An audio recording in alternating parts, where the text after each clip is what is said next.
I can talk about my free time. Men bo'sh vaqtim haqida gapira olaman. Common activities. Eng keng tarqalgan mashg'ulotlar haqida ma'lumotga ega bo'lamiz. What do you do in your free time? Bo'sh vaqtingizda nima bilan shug'ullanasiz? Savoliga biz ushbu fe'llar va ushbu mashg'ulotlar orqali javob berishimiz mumkin bo'ladi. Demak, bo'sh vaqtimizda I go fe'li bilan ishlatishimiz mumkin bo'lgan mashg'ulotlar. I go camping misol uchun.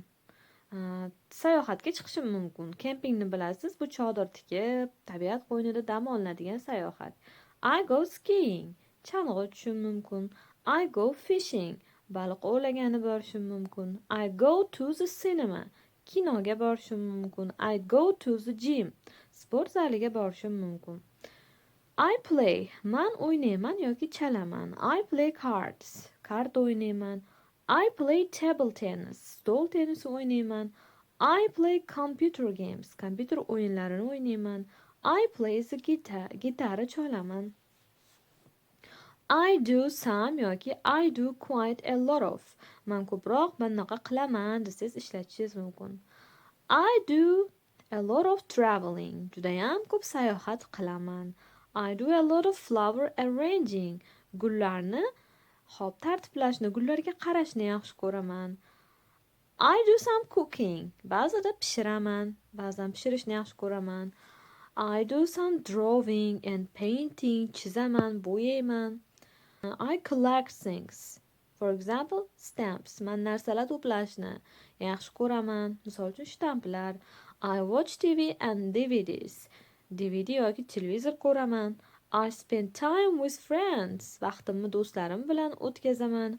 I make my own clothes. Man o'zimni shaxsiy ustoshlarimni tikaman deyishimiz mumkin bo'ladi. Hobbies. Favorite hobbies in Russia. Rossiyadagi eng keng tarqalgan sevimli hobbilar mavzusidagi matnni o'qib, bemalol tarjima qilishingiz uchun glossaryda berilgan so'zlarni ko'rib chiqishimiz kerak bo'ladi. Hobby so'zi bu so'z yaxshi ko'rib qiladigan mashg'ulot degan ma'noni beradi. Gardening, bog'da ishlash, repair cars, mashinalarni tuzatish, various places, turli xil yoki bir qancha, ko'plab degan ma'noni bildiradi. Club, bu bir qancha odamlarni bitta guruhda joyga to'plab olishi. Popular, keng tarqalgan, ko'pchilik yoqtiradigan degani. Musical instrument, cholg'u asboblari. Listen to something, biron narsani eshitish.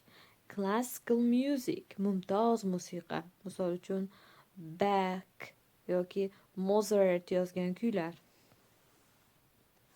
Read, biron narsani o'qishingiz mumkin. Sing, kuylashingiz mumkin. Robbie Williams is a singer. He sings songs. Robbie Williams u qo'shiqchi. U qo'shiqlarni kuylaydi. Demak, oddiy sing fe'lidan siz singer, sings yoki songs so'zini yasasangiz bo'ladi.